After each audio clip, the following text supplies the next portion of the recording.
ये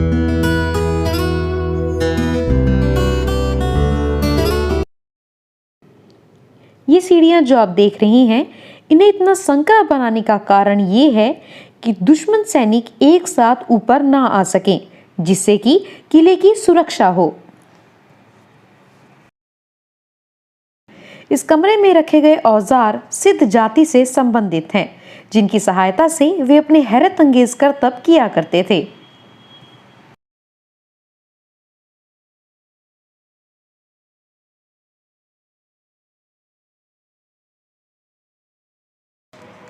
ये जो खूबसूरत टेबल चेयर यहाँ रखे हैं, यहाँ पर महल की लेडीज ताश, चौसर, चौपड़ जैसे खेल खेल कर अपना मनोरंजन किया करती थीं।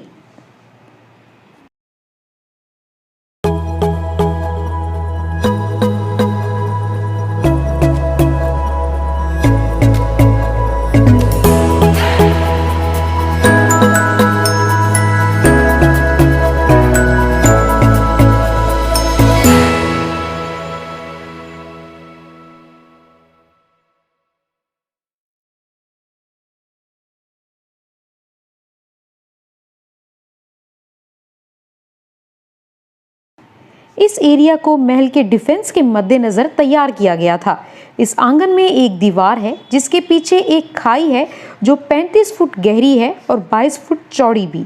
साथ ही यहाँ बाईं तरफ एक जेल भी है। ये जो सफेद मॉन्यूमेंट आप देख रही हैं, ये भगवान शिव जी का प्राचीन मंदिर है।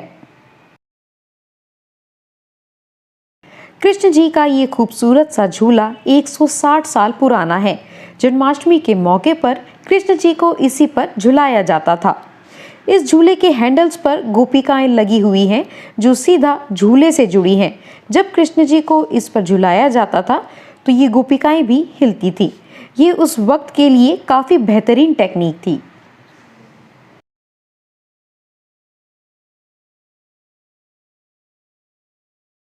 ये है राजा का बेड। इसकी हाइट देखकर आप सोच रहे होंगे कि ये इतना छोटा क्यों है। तो आपको बता दें कि ये इतना छोटा इसीलिए बनाया जाता था ताकि कोई दुश्मन इसके नीचे ना छुप सके। साथ ही अगर बात इसकी चौड़ाई की करें तो वो भी इसीलिए कम रखी जाती थी ताकि राजा इस पर एकदम से खड़े होकर अपना बैलेंस बना सके।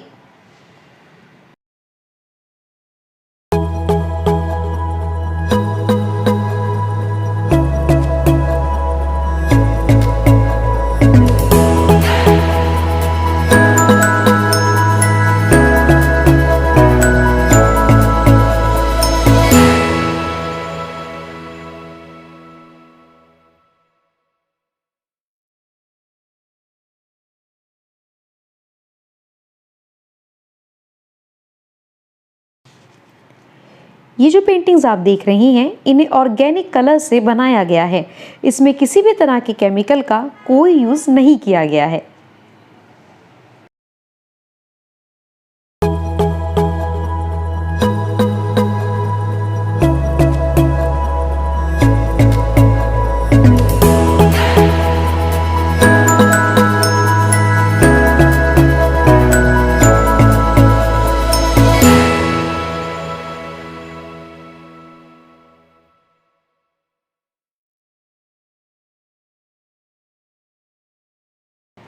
ये है राजस्थान की पहली इलेक्ट्रिक लिफ्ट।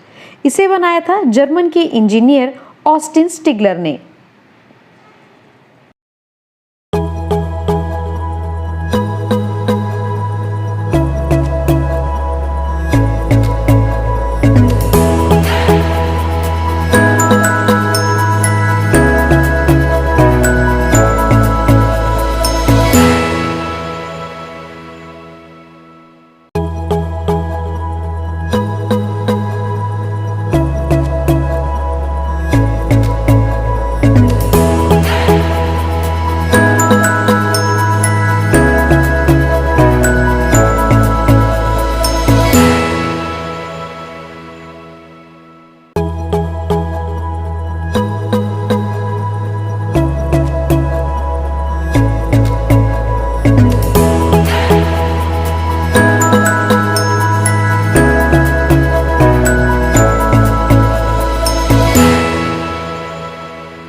ये जो खंजर आप देख रही हैं, इससे टाइगर्स का शिकार किया जाता था।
आपने ये तो बहुत बार सुना होगा कि तीर नहीं तो तुक्का ही सही।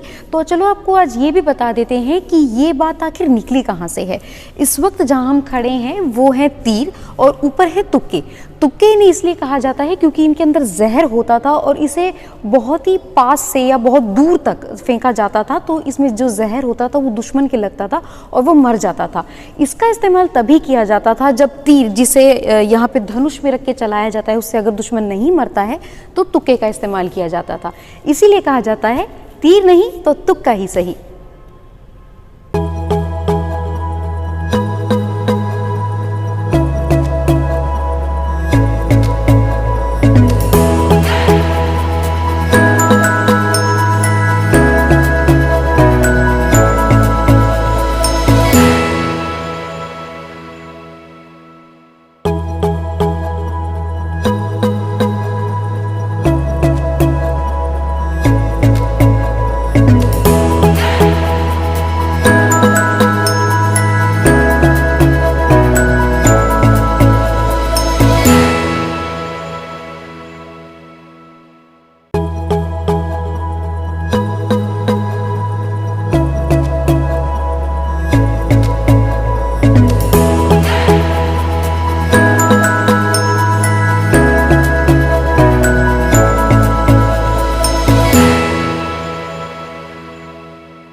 इस कमरे को महल के लिए बेहद खास माना जाता है क्योंकि यहाँ पर उस वक्त की बहुत सी यादें हैं। यहाँ पर ऑफिस का सामान, डॉक्यूमेंट्स और उस वक्त का 24 आवर हॉटलाइन चलने वाला एक फ़ोन भी है। इसी के साथ ही यहाँ पर राजा की जुड़ी बहुत सी ड्रेसेस भी हैं और साथ ही फर्नीचर भी।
जिस तरह से आजकल हम अपनी गाड़ियों पे सवार होकर अपने सफ़र की शुरुआत करते हैं, ठीक उसी तरह से सैकड़ों साल पहले इन पालकियों में रानियां जाया करती थी। आपको बता दूं कि ये रानियां जो हैं उनके लिए सर्दियों और गर्मियों की अलग अलग पालकियां होती थी जिसमें वो दूर दूर का सफ़र अपना तय करती थी।